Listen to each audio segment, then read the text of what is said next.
Kaixo, gaur urriaren 14 da, ongi etorriak magazinera. Gaurkoan bi elkarrizketa izan ditugu, lehenik eta behin, Santos Indako etxea, Euskal Herriko pentsionisten mugimenduko kiderekin egonen gara, izan ere, bihar larun batean Madrilen estatu mailako manifestazio bat egingo dute, eta hor irakurriko duten adierazpen bateratu horren, manifestu bateratu horren inguruan arituko gara, eta horren aritik pentsioen egoeraren inguruan solastuko gara, nola ez, eta bigarren elkarrizketa batean Sotxil Karasatorre etxerateko bozeramailearekin egonen gara, izan ere, etxeratek adierazpen garrantzitsu edo deigarri batzuk egin ditu eta erran dute auzitegi nagusian, Espainiar Estatuko auzitegi nagusian, lobby moduko bat dagoela eta salbuespen politiketan aldaketak eta aurrerapenak ematea oztopatzen duela. Guzti horretaz solasteko, bi elkarrizketa hauek, baina lehenik eta behin has gaitezen betiko edukiekin. Hasteko efemerideak. Urriaren 14 zen, 1908 urtean, Errusian lehen iraultza hasi zen San Petersburgon. Eta 1933an, Gabriel Aresti euskal idazle eta poeta jaio zen. Urriaren 14 ere, 1962an, Kubako misilen krisia, U-2 abioi batek base sovietarren eraikuntzaren argazkia atera zuen eta krisia hasi zuen. Eta 1977an amnistia legea onartu zen Espainian, horrela, odolezko deliturik ez zuten presoak kalean utzi zituzten. Ea zer dugun astebururako hemen agendan. Gaur hortziralean, argazkilaritza mugikorrean ikastaroa 6etan izanen da. Eta baitere, Lier eta Pleuraren kontzertuak Totem Aretoan 8etan. Bihar berriz larun batean, Biltokiko gazte eguna besta txantrean 10:30 aurrera. Baitere udazken koloreak ipuin kontaketa zabalguneko Zibiboxean 6etan. Eta Uniko Teatro Paraiso antzerkia Atarrabiako kulturretxean 7etan. Eta igandean, Nafarroa Oinez Tafaian 10etan, naiz eta larun batetik ere ekitaldiak egongo diren hango inguru hoietan. Ea zer dagoen hortziral honetan egunkarien azaletan. Diario de Notiziasen azalean, gasaren eta elektrizitatearen fakturek ikastetxeen gastua gehiengoa hartzen dute. Nafarroako institutu batzuetan ordainketa laukoiztu eginda. Desfaseak ekipamenduan edo instalazioen hobekuntzan, inbertsioak geldiaraztera bultzatzen du. Hezkuntza sailak 170ko aurrekontu igoera aurreikusten du gain kostuak arintzeko. Argazkian berriz, taxi ilara bat, tren geltoki parean, Iruñean, eta mankomunitateak taxien guardiak arautu beharko dituela, erran dute lerroburuan. Teletaxi San Ferminen batzarra gehiengorik gabe itxi da estatutuak aldatzeko gaiean eta bertan daudenen artean zuzendaritza batzordearen agintaldia luzatzea eztabaidatu dute. Berri gehiagotan, Nafarroak 20 milioira igo du enpresentzako laguntza energiaren igoeragatik. Gobernu zentralak 40 milioi euro gehitu ditu, beste berri batean, Belateko eta Almandozko tuneletarako. Eta Erkidegoko Galdararako tarifa berriak Nafarroko 36.000 etxeri egingo die mesede. Eta Diario de Navarran lerroburu nagusian, Belateko tuneletako obrek 40 milioi euro jasoko dituzte Espainiako gobernuaren eskutik. Injekzioa 2023an izango da, bikoizketa obrak hasten direnean. Argazki handi batean berriz, pertsona edadetu bat agertu da eta izenburuan Nafarroako amona berria, amaiurrekoa eta 107 urtekoa. Berri gehiagotan, Akzionak zentral hidroelektriko itzulgarri bat prestatu du Alaiz mendilerrorako. Proiektuak 2 urtegi eraikitzea jasotzen du Monreal, Unzue eta Elorz Aranaren artean. Gara egunkarian berriz lerroburu nagusian, Jon Kepa Parotek atzean utzi du kartzela 32 urteren ondoren. 3 hamarkada preso eman ondoren eta estatuak 10 urte baino gehiagoz aitzakiak jarri ondoren, lapurtarrak atzo utzi zuen Mureteko espetxea, baina kontrol neurriak izango ditu.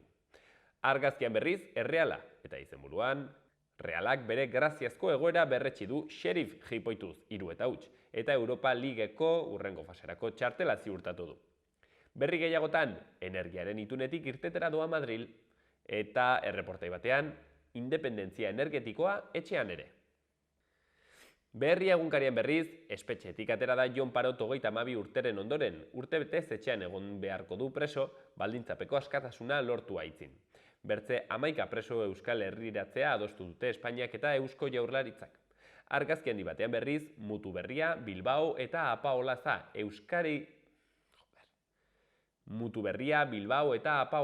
Euskadi saridunak.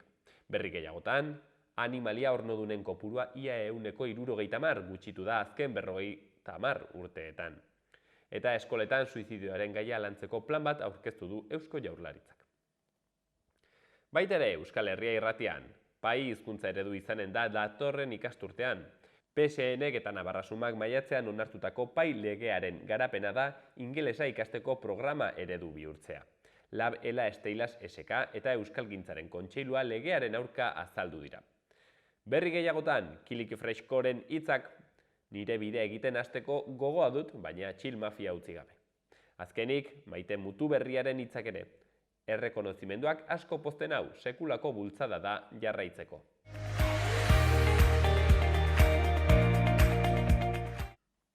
Ea zein den asteburu honetako eguraldiaren aurreikuspena.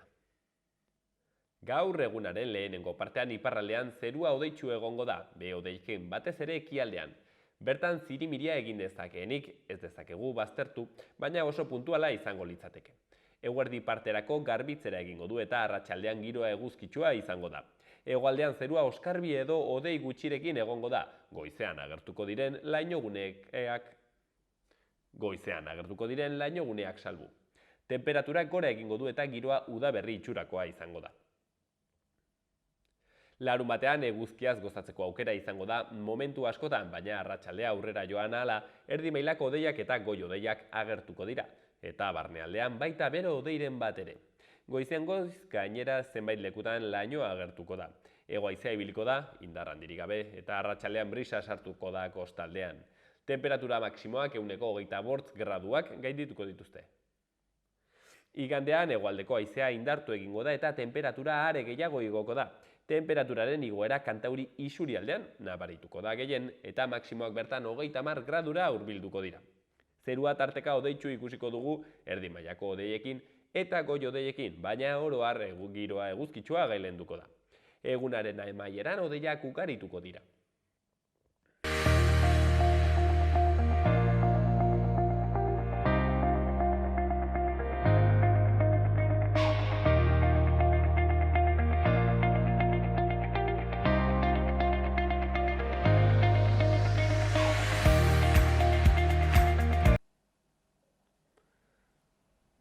Zenbaitek erraten dute 2008ko krisi horri aurre egiteko, azkenean gure aita-amatxien pentsioetatik tiratu zela, jende handitz beren gurasoen etxera bueltatu zela bizitzera nolabait ere, eta hango pentsioetatik, nolabait ere pentsio hietatik aguantatu zela krisia.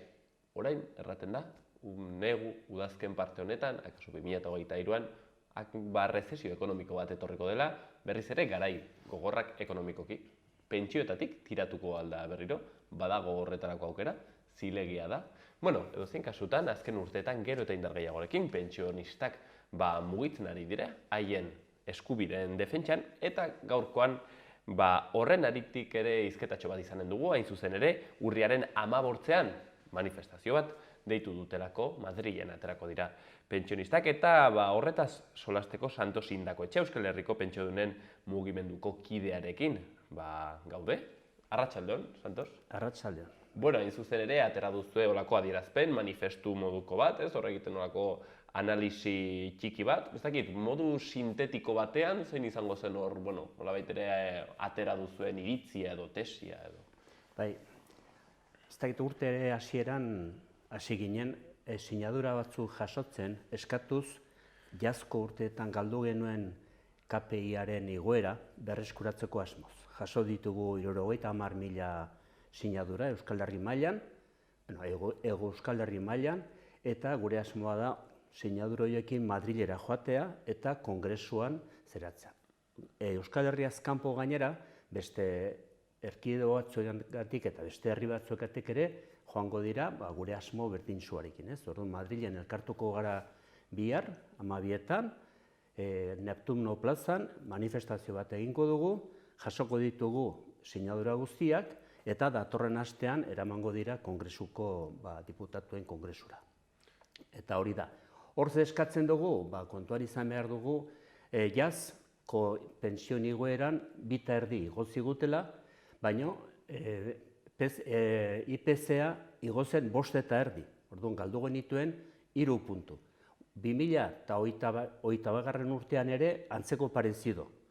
Igo ziguten 2,5, da ikusten ari gara bizitza nola igotzen ari den, orain aipatzen dute 8,5 behatzean dagoela, ez? Beraz, jazko 3 puntu haiek eta aurtengo 6 puntu hauek ikusten dugu pentsioak nola jaisten ari diren bere ahalmenean, orduan hori eskatzera joango gara. Errespetatzeko IPC-ak eta nolabait ere hori jasotzeko beraien erabakietan. Horrexo, dugu pixket egin duzuen analisi horretan, lehenik eta behin egiten duzue, momentu batean esaldi bat erraten duzue, hau krisi ekonomiko, ekologiko eta sozial bat dela, jarri duzue. Zergatik 3 ardatz horiek?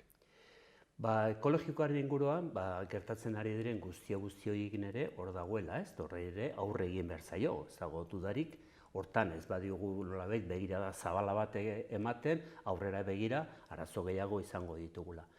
Arazo soziala, hori, sozialki ere, ze suposatzen duen pentsio horiek behar den neurrian ez igotzea. Orduan horrek ere arazotxo batzu sortzen ditu eta sozialki hor dago, ez? Orduan horiek dira zergatiak.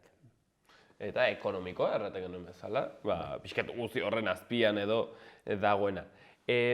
Pentsioak jeisten ari dira, erraten genuen bezala, hau ez da guzti zuzena. Zuk erraten duzuena da, ez zainbertze pentsioak jeisten ari dira, bezketa ez direla proportzioan igotzen.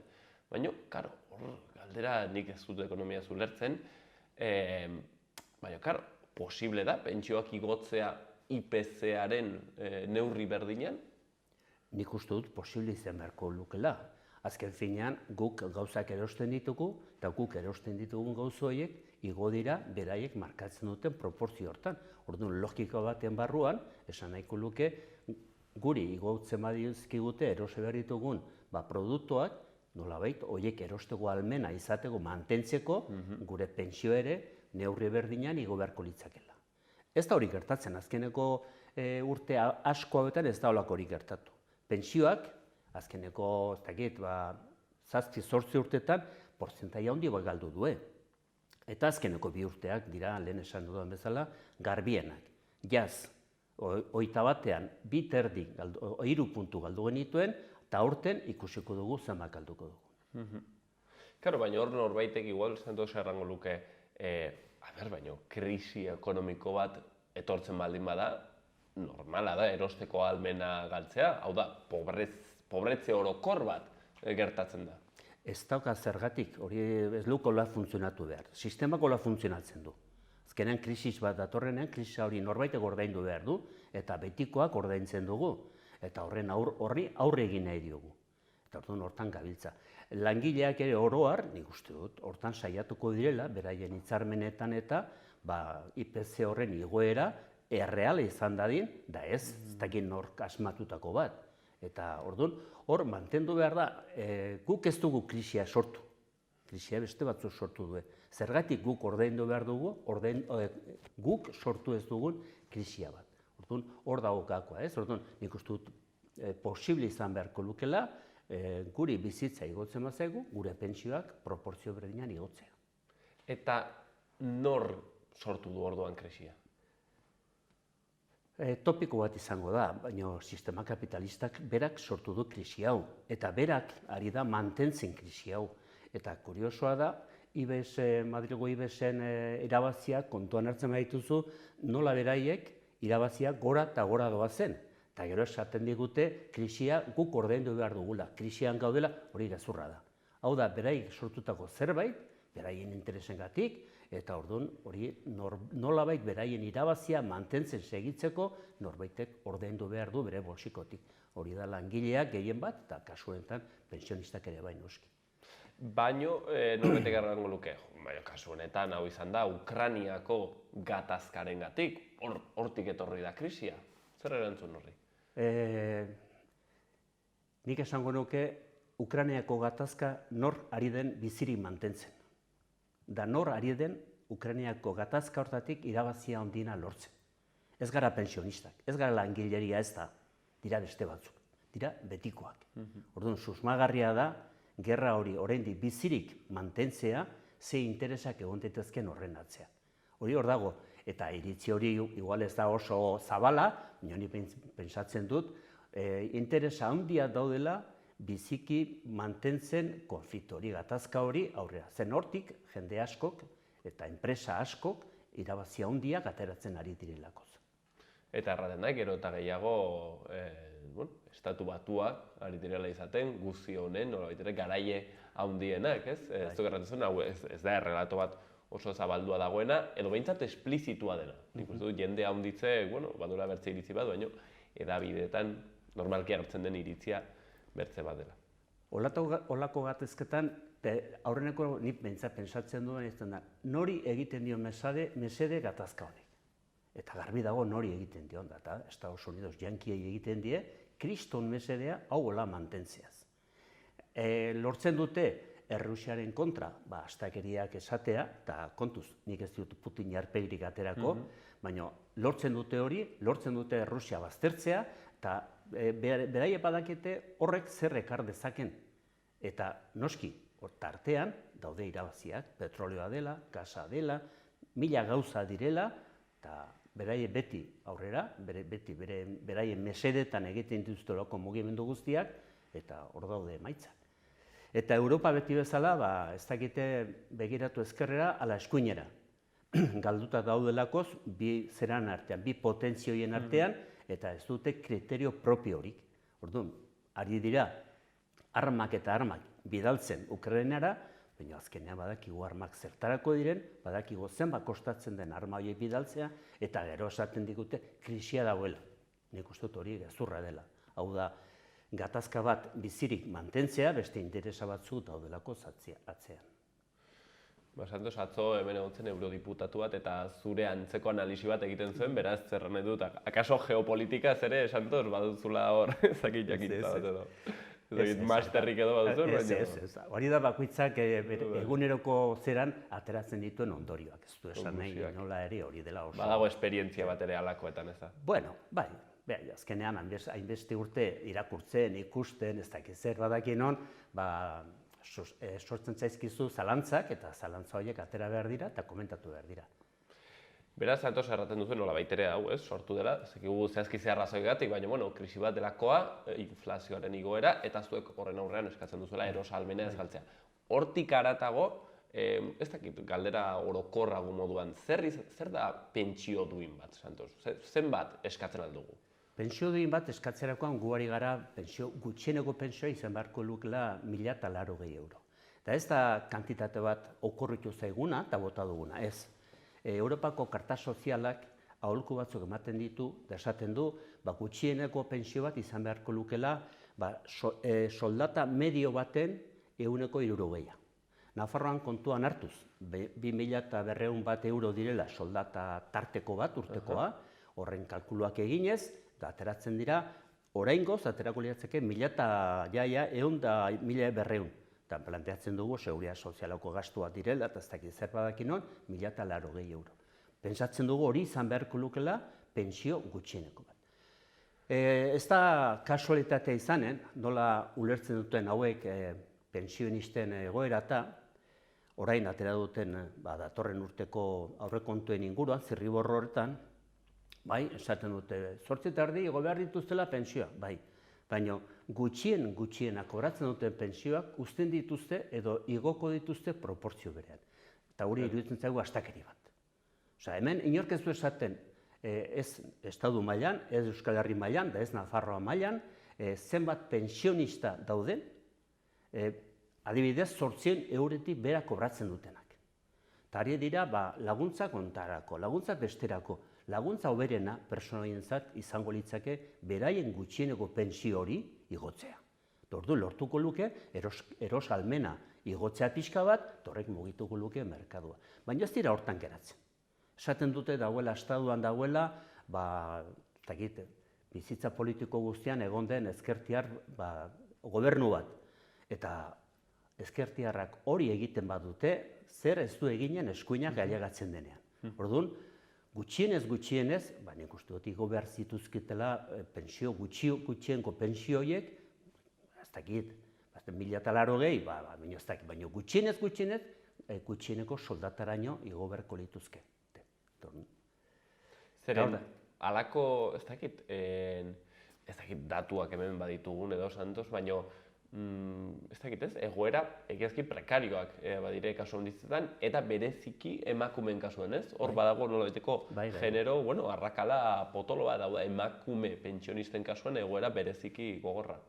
Dudarik gabe. Adibidez, Nafarroan, jazko datu bat dira, 51.000 personak kobratzen zuten 750 euro baino gutxiago. Pentsioa, Ari gara pentsioa kontributiboak, ari gara alargunak, eta ari gara pensio jubilazioarenak. Eta gero badaude, beste personak kobratzen dutena RGI, renta garantizada delakoa dena. Orduan, atera kontuak 51.000 persona, eta gero beste 37.000 persona hortan daudenak. Zenbat jende dago, hain gutxe kobratzen duenarekin. Eta renta garantizada momentu honetan Nafarroan 758 eurotan dago. Nor gaur egun bizi daiteke duintasun gutxieneko batekin diru horrekin ezinezkoa da. Nahietan ez behar dute, edo seme alabak, edo ez dakit, nonbaitetik diru gehiago jaso behar dute. Orduan, horientzat laguntza hoberena, ongi dago, gasa ez dakit zer, izango litzake beraien pensio hori igotzea. Santos, demagun hemen dagoen estatuko ekonomialari bat konbentzitu duzula, eta erraten dizu, bai, arrazoi guztia duzu, uste dute bentsio duinagoak izan beharko liratekeela, baina ez dago dirurik. Ez dago dirurik, ez? Zeren pentsioak azkenean, aurrekontu orokorren 40% inguru dira, eta hor ez dago margenik. Nik uste dirua badagoela. Eta azken egun hauetan, denak esaten ari dira, diru sarrerak, inpuestoen bidez, igoko direla. Dirua badago. Hor dago trenaren asuntoa, abiadura handiko trena, hortarago ez dago arazorik. Eta beste inbertsio batzuetarako ere ematen du denak erreztasunak direla. Bakarrik, gehien sufritzen ari denen personentzat krisi hau, horientzat ez dago laguntzarik. Nafar gobernuak askoz gehiago egin dezake, pentsioen inguruan. Dirua badago, lehen esan dizudan bezala, atzo Txibitek esaten zuen, beste 40 milioi ekarri behar dituztela tunelak egiteko belat eta almandozkoak. Beraek esaten du, gastu tetxoa nola bai, zabaia, igo dutela. Horrek esan nahi du, dirua badagoela gastatzeko. Goazen erabaki politikoak edo goazen zintzo jokatzea, desetan non daude beharra handienak eta horiei lagundu. Eta nik ez dut esango 2.000 euro kobratzen dituen pensioduna batek izan behar duela lehentasuna. Ez nago hortaz. Gutxiena kobratzen dutenak, horiek ari dira gehien sufritzen, horiei lagundu behar zaie. Eta ez laguntzen bidez, baizik eta beraiek kobratzen dutena igoz. Ez dakit, Santos, planteatzen den mugimendu pentsionistan nolabait ere pentsioen, aurrekontu horren barnean egitea berbanaketa moduko bat, redistribuzio moduko bat, eta hau da, erratea, mantenduko dugu berdin presupuesto hori, aurrekontu hori, baina egingo duguna da orekatu, da beraz gutxien kobratzen dutena gehiago, eta gehien kobratzen dutena gutxiago. Ez dakit solasten algaren gehienezko pentsio batetaz, hau da, solasten gara gutxieneko pentsio batetaz, gehienezko pentsio batetaz solasten algara? Bai, egongo litzeke aukera, baina beti ikusi beharko honek aurrena, dirua, ze dirua dagon, zera beti esaten dugu Seguridade Sozialen kutxan dirurik ez dauela, eta gu Seguridade Sozialen eskatzen dugu, hori dago. Gobernu akordioan sartuta dago, Seguridade Sozialak zer ordaintzen du bere kutxatik. Eta ordainketa horien artean, badaude gauza asko ordaintzen direnak, zerikusia ez dutena pentsioekin. Auditoria bat eskatu genuen bere garaian.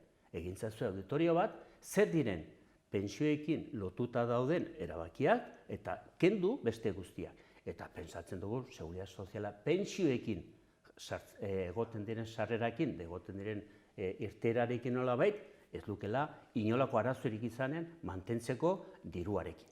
Orduan, hori bakarrik. Auditoria bat eskatu dugu, baina urtea daramatzagu esaten, zuek esaten duzue Seguridade Soziala ekonomikoki gaizki dauela, baina guazen ikustea zer dirutzak ateratzen diren pentsioekin loturarik ez duena. Ez dute hori ere egiten. Orduan, gero esate, eske nahita nahi seguridad soziala galtzen ari da, ez dakit zer, eta horrekin justifikatzen dituzte neurri asko.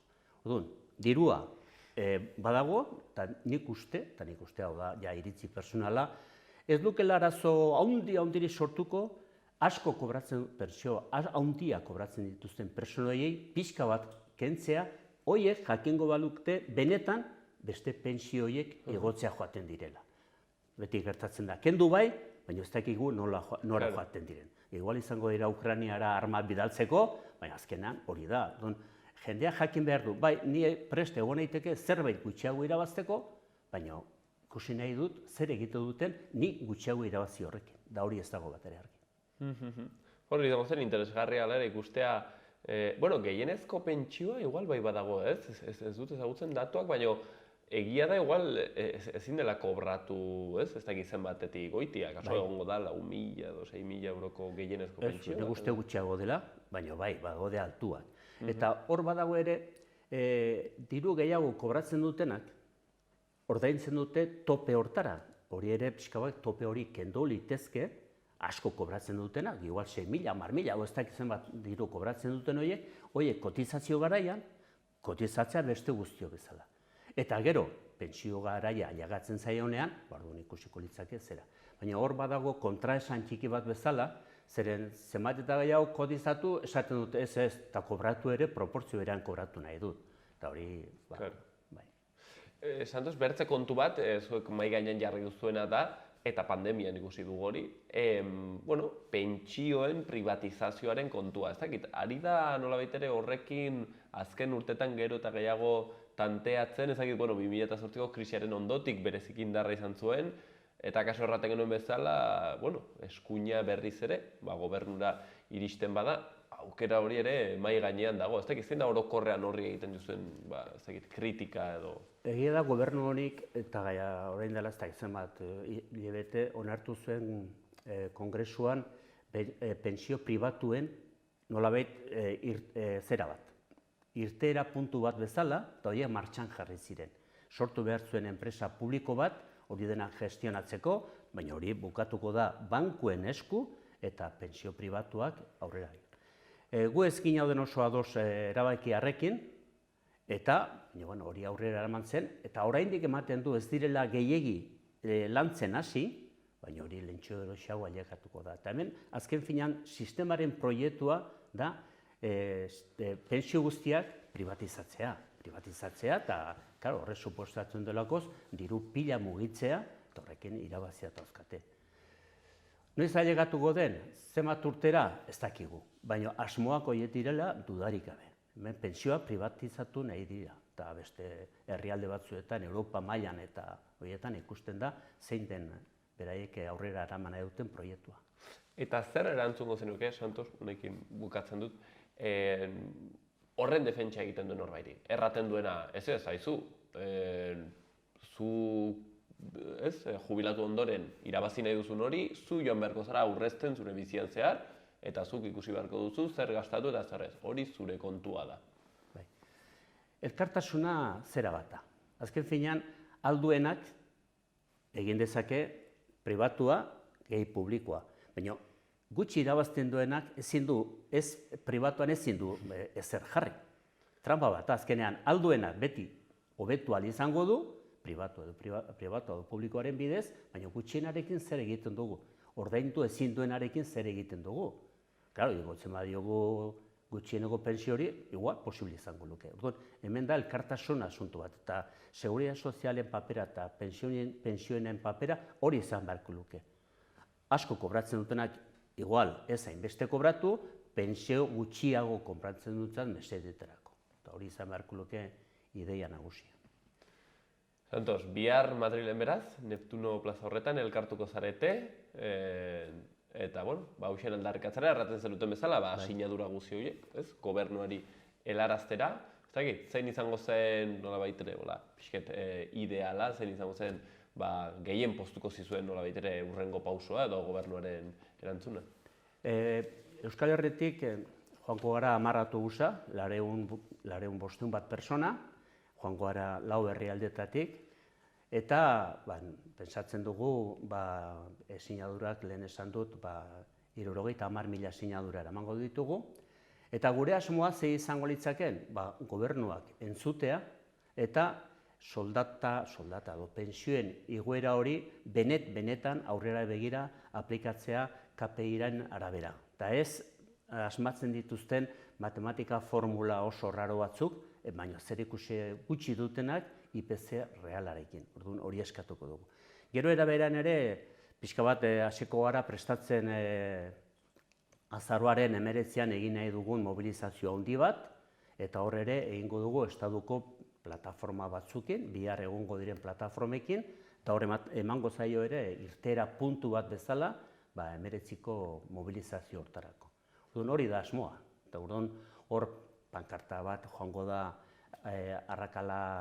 soldaten arrakalaren arabera, pentsioen arrakalarekin ere bai, eta gero joango dira, herrialde bakoitzak eramango du bere pankarta, eta horren atzean, personak. Ez da oso zaila, ez dakit zenbat jende bilduko garen, espero dugu biltzea jende asko, eta horrek gobernuari pixka bat, mezu bat bidaltzea beharrezkoa dela KPI-aren mantentzea eta igoera hori erreala izatea. Hortxen, Santos Indakotxearen hitzak Euskal Herriko pentsionisten mugimenduko kidea, erran bezala, bihar manifestazioa egiten dute KPI-aren arabera behintzat igotzeko pentsioak erosa ahalmena ez galtzeko bizitza garestitzen den honetan, pentsio duinen defentsan eta baitere, azpimarratzen zutenez, arrakala horiek batez ere lausotzeko helburu horrekin, erraten genuen bezala, genero ere sesgo edo ezberdintasun nabari badagoelako. Bueno, Santos, 1001 gai jorratzeko honekin, gaurkoan hemen utziko dugu, mil esker. Bale, eskerrik asko zuei, ongi izan.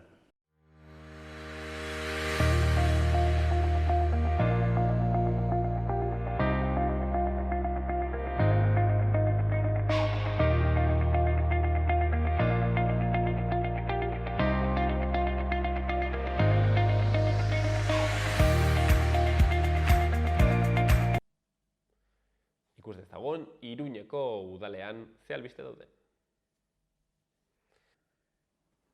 Udaletxeko aurrealdea urdinez, berdez, horiz eta arroxaz argiztatu zen atzo, bularreko minbizi metastasikoaren munduko egunari ikusgarritasuna emateko. Ospakizun honen helburua da ikerketa eta farmako berrien finantzaketa areagotzea, eritasuna pairatzen duten pertsonen bizi kalitatea hobetzeko. Udalak ia €1.000.000 bideratuko ditu 2023an Iruñeko trafiko arautzen duten instalazioen laguntza teknikora, kontserbaziora, konponketara eta muntaketara. Tokiko gobernu batzarrak semaforo, CCTV kamera, zinemometro eta seinaleztapen sisteman kontratuaren inguruan luzapena onartu du. Gizarte zerbitzuetako udal programen erabiltzailei, berariazko prestakuntza ekintzak emateko esparru akordio baten lizitazioa onartu da. €84.000 gastu aurre ikusten da urtean eta 1.300 prestakuntza ordu gehienez. Baita ere bertze berri batean, Arrotxapea auzoko urriaren 28ko fororako iradokizunak, galderak eta proposamenak aurkezteko epea zabalik dago. Aurten 19 urte bete dira Iruñeko udala aldian bizilagunekin biltzen hasi zenetik parte hartzea sustatzeko. Eta azkeneko berri batean, Iruñeko udalak Marcelino Andueza Arizala zoriondu du 100 urte bete dituen San Nikolaseko bizilaguna.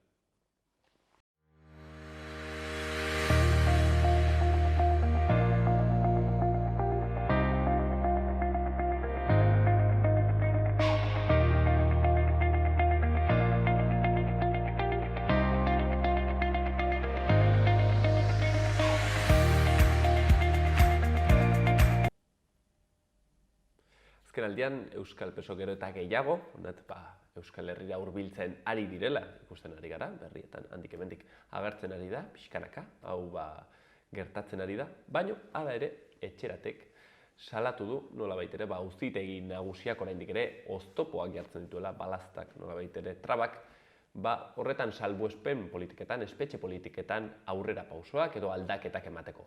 Bueno, justo horretaz soazteko, hain zuzen ere, etxerateko bozeramailearekin gaude, Sotxil Karasatorrearekin, eta hartu du denbora tartetxo bat gurean egoteko, arratsaldeon. Epa, gaixo. Mila esker etortzeagatik. Sotxil, baieztatu duzue, badagoela lobby moduko bat, espetxe politika horietan aldaketak ematea eragozten duela. Ze aldaketa mota oztopatzen dituzte? Euskal presoai ez zaie lege arrunta aplikatzen, salbuespenezko espetxe politika aplikatzen ari zaie, eta gehien bat oztopatzen duten eremua dira preso hauei dagozkien irtera baimenak eta 3. gradua ukatzen dituztela behin eta berriz modu sistematiko batean. Oztopatze hau nola egiten dute, nola ematen da praktikan?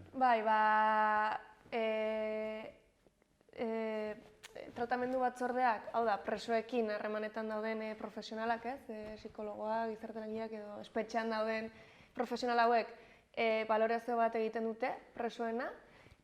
Balorazio hau kasu guztietan ona da, orduan horrek esan nahi du baiezkoa ematen dutela irtera baimenak edo 3. graduak emateko baldintza betetzen dituztela.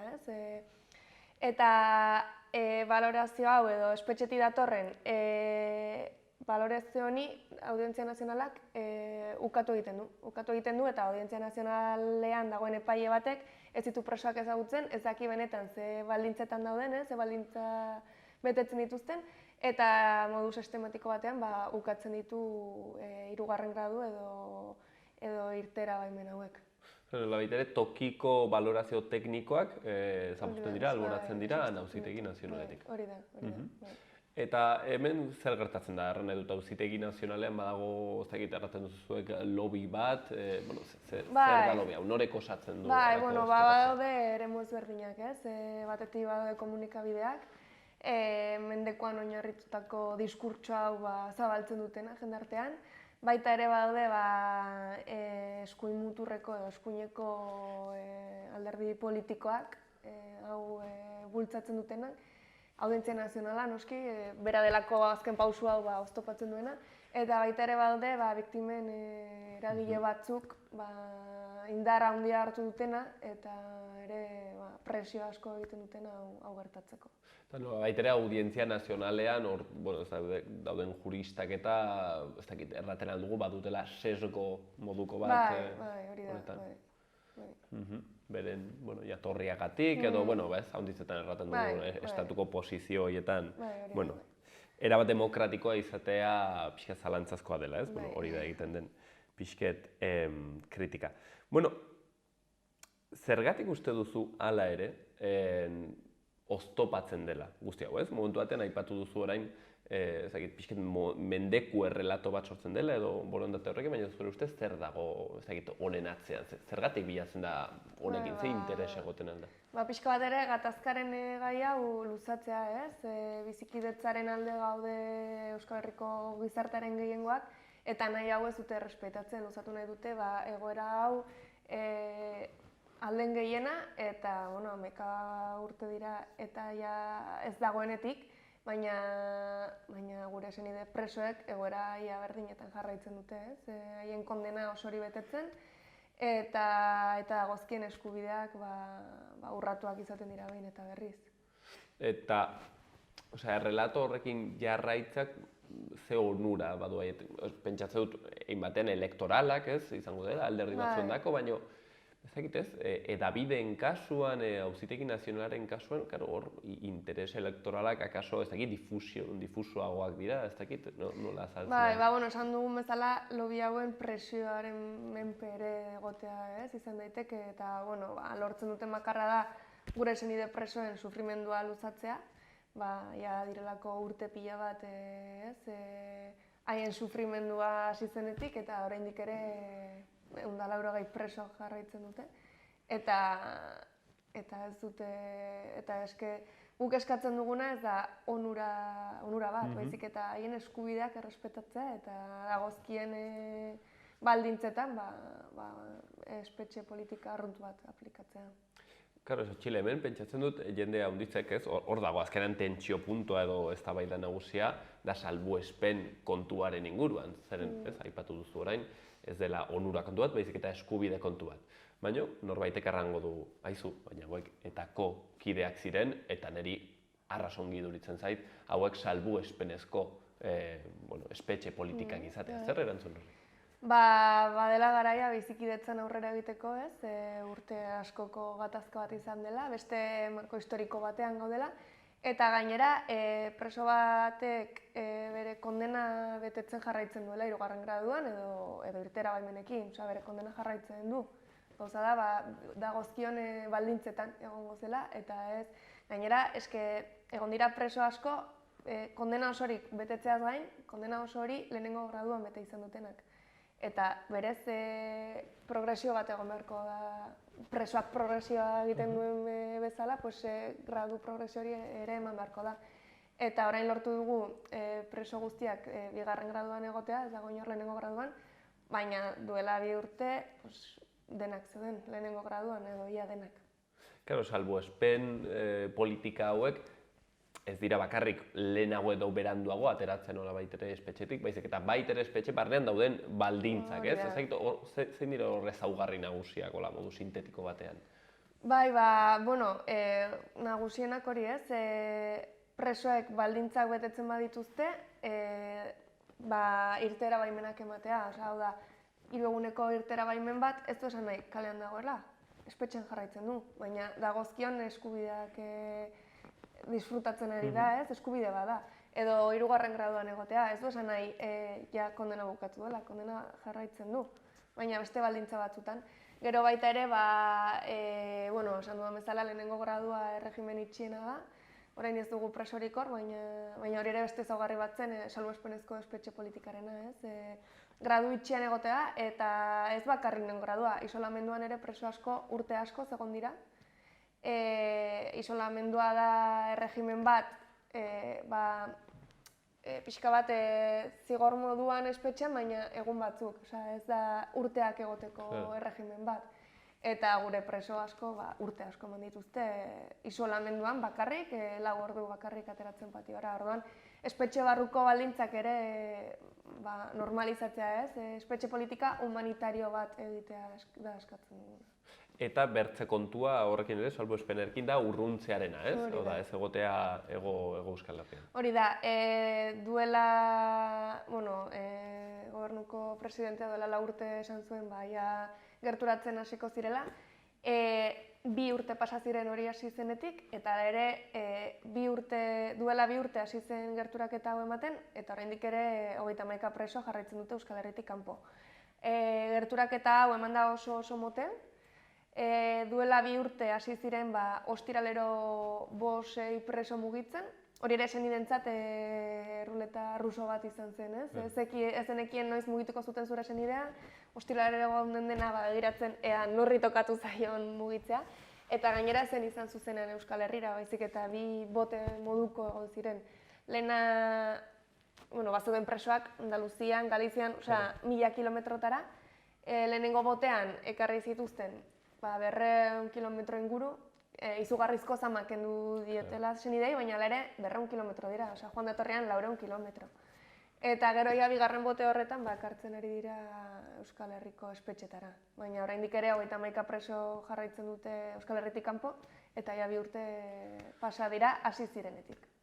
Eta hala eta ere, ezagitez, behintzat etxeraten kasuan eta familiarren kasuan ospatzeko kontua, ez? Erran edut handizetan erraten zen bezala, ikaragarrizko pixuak endu. Egia da senidentzat, senideak kondenatuak egon gara urte askotan, senide izateagatik. Astebururo 1000 kilometro egitea, eta horrek suposatzen duen desgaste fisiko, psikiko eta ekonomikoa. Eta gainera ere izan garela biktima potentzialak astebururo. 6 hildako ditugu errepidean hil direnak bisita batera joateagatik, eta 17. bat egon ziteken edozein asteburutan. Azkenean ordu asko dira, senide asko ateratzen ginen astebururo. Eta ospatzeko ez dakit ez, esaten dugun bezala ez da onura bat, hau da beraien eskubidea. preso guztia dute eskubidea haien etxetik edo ingurumenetik gertuen dagoen espetxean egoteko, eta gure presoak 30 urte baino gehiago egon dira oso urruti. Claro, salbuespen politika hauek dutena da ez dela bakarrik zigortzen pertsona, baizik eta ez, inguruko familia guztia, eta horrekin jendarte guztia, pentsatzut helburuarekin ere pixket desartikulatzea hor dagoen, ez? Antolakuntza guztia.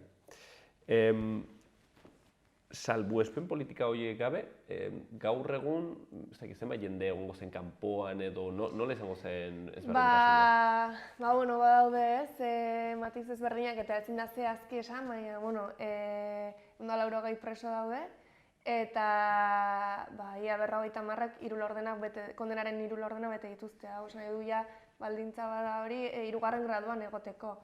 Beste askok ere badituzte baldintzak irtera baimenak eskuratzeko. Egun batzuk etxean egon eta gero berriz espetxera bueltatzeko, ez? Eta gero ere aipatzekoa da 60 preso daudela kondena bikoitza betetzen. Hau da, Frantzian bete dute haien kondena, eta gero Espainiaratu dituztenean, 0tik hasi dira kondena hau betetzen, kondena 2 aldiz betetzen ari dira kasu berarengatik, 2 estatu ezberdinetan.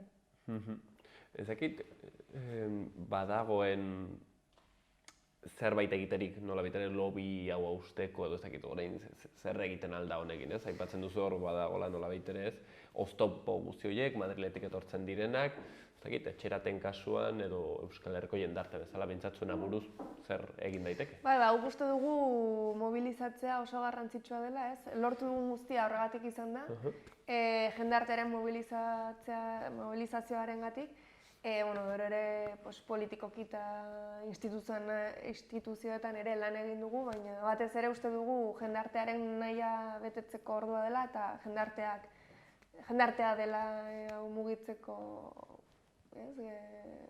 klabea.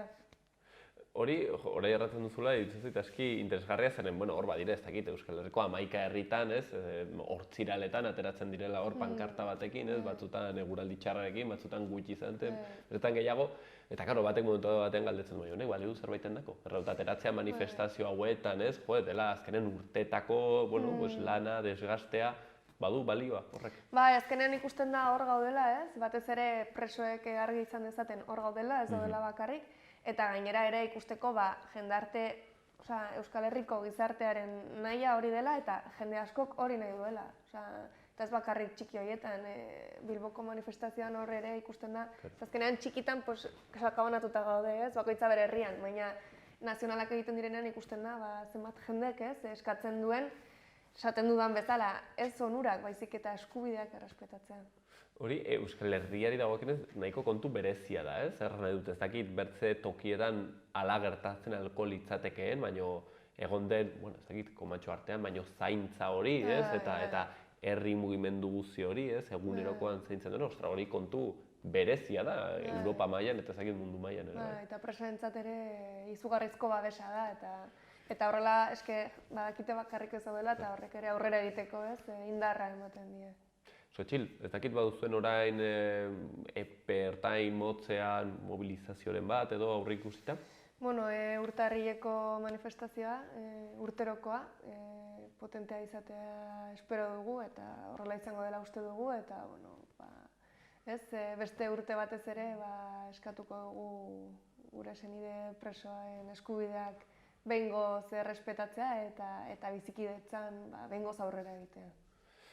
Usten duzuenez, aurrera pausoak eta oztopoak, tentsio horretan, kondua aldatzen, hori bai, pixkanaka baldin bada ere, eta erratek nuen bezala, etxeratekoek egin duten salaketa hori, Madrilen, Auzitegi Nazionalan dagoen, lobby horretan, kasta horretan erraten alko genuke, ez? Auzitegiak, edabideak, gobernuko pertsonak, denen artean sortzen den sare trinko hori, erraten den bezala, etxeraten aburuz, bizikidentzan aurrera pausoak ez emateko. Txil, gaurkoan hemen utziko dugu, eta aurrera egongo gara.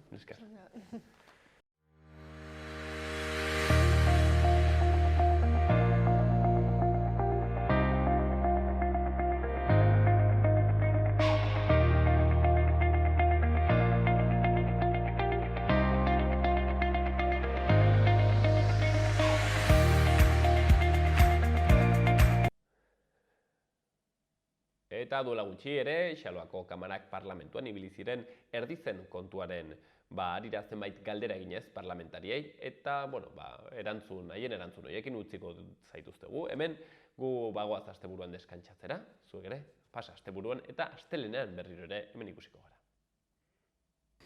Begira, hasteko esan nahi dut aurreko astean, aurreko plenoan mozioa onartu zen. Mozio horren bitartez, magnesitako proiektua foru intereseko inbertsioa deklaratu zen. Hau da, zer esan nahi du horrek? Beharrezkoak izango diren tramitazioak egiteko, epeak erdira murriztuko dira. Lizentziak emateko, enpresari, erdira murriztuko dira ere. Hori zen enpresaren eskaera, eta mozio hori onartzean zer gertatu da? Enpresaren eskaerari erantzuna eman dio parlamentuko gehiengoak. Hori hasteko. Gainera, horrelako proiektu batekin hain zaila, hain delikatua, hain komplikatua, administrazioarekin, ekonomiarekin, ingurumenarekin, hainbat gai aztertzeko zehatz mehatz. Gizarte erantzuna proiektu honetan oso garrantzitsua da, eta hala eta guztiz ere proiektu hau PESIS bezala tramitatuko da. Horrek esan nahi du, udalaren borondatearen gainetik egingo dela komunalen jabearen borondatearen gainetik egingo dela ere, eta esan bezala gizarte erantzuna oso garrantzitsua da. Gainera, herritarrei ez zaie onartzen ados dauden edo ez dauden esatea. Beraz, guri oso gaizki iruditzen zaigu, non geratzen da parte hartzea kasu honetan, non geratzen da herritarron borondatea, udalaren borondatea. Horren gainetik arituko da, eta ez zaigu bat ere zilegi iruditzen, eta ez zaigu bat ere legitimoa iruditzen. Legeak gustatu alaz gustatu bete behar dira, hori da kontua. Eta kasu honetan, Baztango alkateak berak, galdeketa ez egitea erabaki du, Nafarroan estatuak duen delegatuaren errekerimenduaren aurrean. Beraz, hori da egoera une honetan, eta hori da kontua. Gero abaitik beti azpimarratu dugu elkarrizketa eta topaketaren garrantzia, bereziki halako kasuetan, beti ikuspuntu ezberdina daudenean, eta elkarrizketak sor ditzakete ikuspegi berri bat, sor ditzakete empatia eta sinergia berriak, eta beti horren alde egon gara. Nik uste dut garrantzitsua dela kasu guztietan, baina kasu honetan ere bai, nik dena den gai honen inguruan galdera batzuk ditut. Galdeketa bat egitekotan, eta azpimarratzen dut egitekotan, bakarrik Baztanen, edo galdeketa bat ere bai Esteribarren.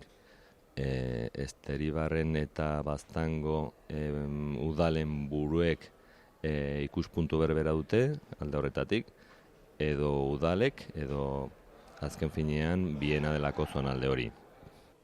Orain, esan nahi dut, proiektu horrekin mehatzaritzako jarduera bat egongo da, orain abeltzaintzarako dagoen tokian. Hori ez dago bat ere lotuta trantsizio ekologikoarekin. Ez, zer gertatzen da, batzutan interes ekonomikoak eta ingurumena gatazkan sartzen dira, eta kasu hauetan nik uste dut aztertu beharko genukela nork jasotzen du etekinak. Nik uste dut kasu honetan zuzenki enpresa da.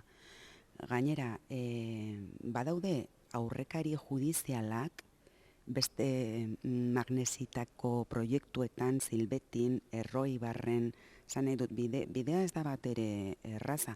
Gainera, eremu babestuta batean dago zonalde.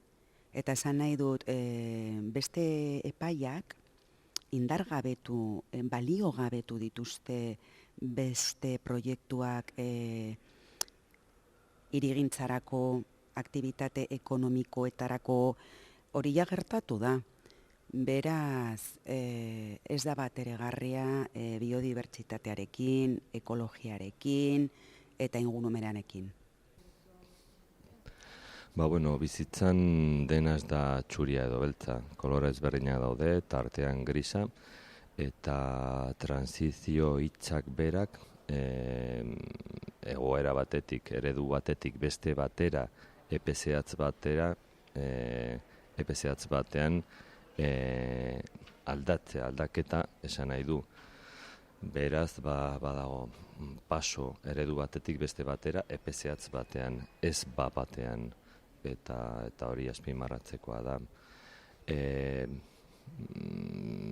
Zein enpresak ez du kutsatzen, zein giza jarduerak ez du kutsatzen, adibide asko jar dezakegu, nik ez dakit adibidez, nola etorri gara parlamentura gaur goizean, nondik datozen eramaten ditugun arropak, nola egin ziren, edo mikrofono hau, edo momentu honetan grabatzen ari den kamera hori. Kasu horretan, kasu horretan gauza bera. Legeak aldatzen ari dira, gero eta zorrotzagoak izango dira, Europar Batasunak gainera 2030 urterako finkatu zuen deskarbonizazioa, eta horrexegatik eta lasterren egoera horretara joan behar du. Dena den, esan dudan bezala, tartean epe bat dugu, gauzak ongi egin ahal izateko, eta bide horretan abian jartzeko. Noski baietz transizio ekologikoaren alde gaudela. Esan dezakegu, adibidez jartzearen, haize parke edo eguzki parke zehatz batzuen ados ez daudenak kontra daudela, transizio ekologikaren kontra daudela, nik esango nuke ezetz, edo izten du Volkswagen ekoizten dituen kotxeak kutsakorrak direlako, edo ematen diogu epe bat elektrifikaziorako. Aipatu da bezala, legea gero eta zorrotzagoak izango dira alde horretatik, eta bete beharko ditugu. Kasu honetan, minerala dagoen tokian, erditzen, hain zuzen ere, konserbazio bereziko eremu batean, eta hor egoteagatik, hain zuzen ere, eskatutako baldintzak zorrotzagoak izango dira, eta ingurumen inpaktu adierazpena gainditu behar du gainera. Joan den ekainan garapen ekonomiko eta landa garapen batzordeetako parlamentarioak bertan izan ginen, eta aukerak izan genuen azalpena jasotzeko. Eta horren arabera, larreko azalera areagotuko da, eta bazka unitateak ere bai.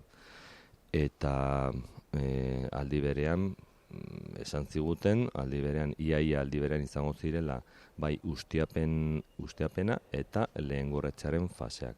Beraz, hori da jaso genuen informazioa, eta adine, adituek egindako informazioa, eta beraz ez dugu bat ere, inguru horretan, bat ere zalantzarik horiek ezin izteko.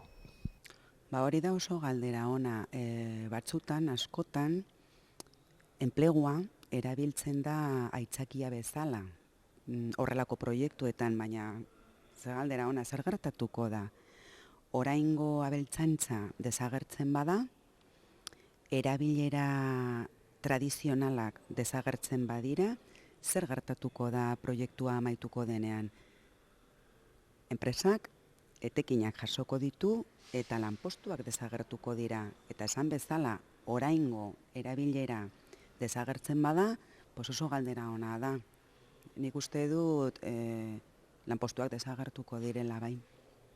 Bueno, gaur egungo proiektuarekin mantenduko dira gaur egungo 250 inguru lanpostu zuzenak eta 500 ez zuzenak. Eta horiekin batera, noski baietz, populazioa bailara horietan bestela basamortua, enpleguri gabe, jendeak uzten ditu herriak eta erabat utzi gelditzen dira. Eta nora joaten da jendea, enplegua edo baldintza hoberenak dauden tokietara. Kasu honetan halako zerbait gertatuko litzateke.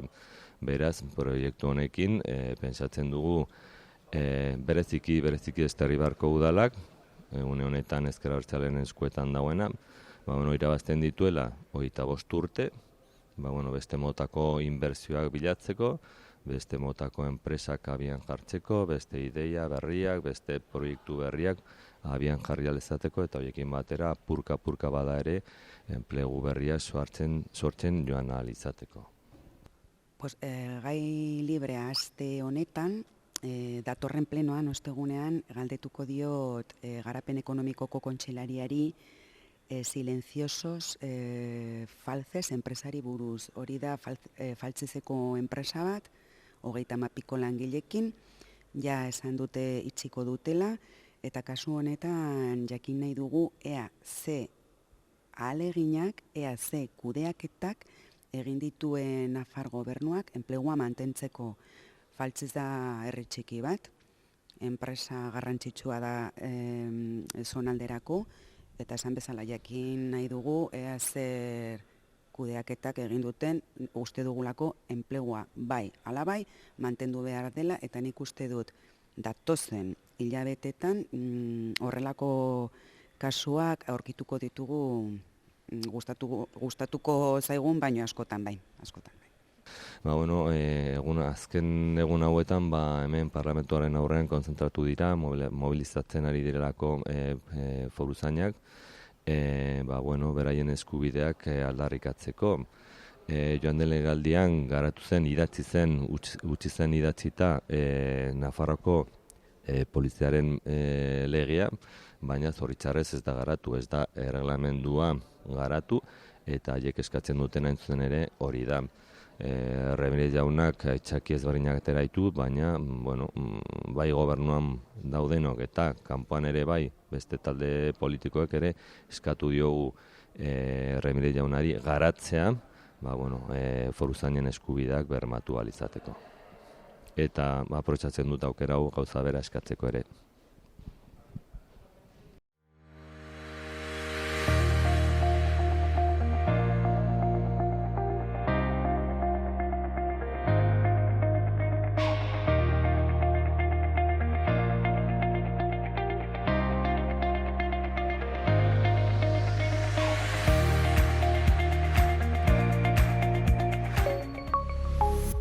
Gobierno de Navarra. Nafarroako gobernua.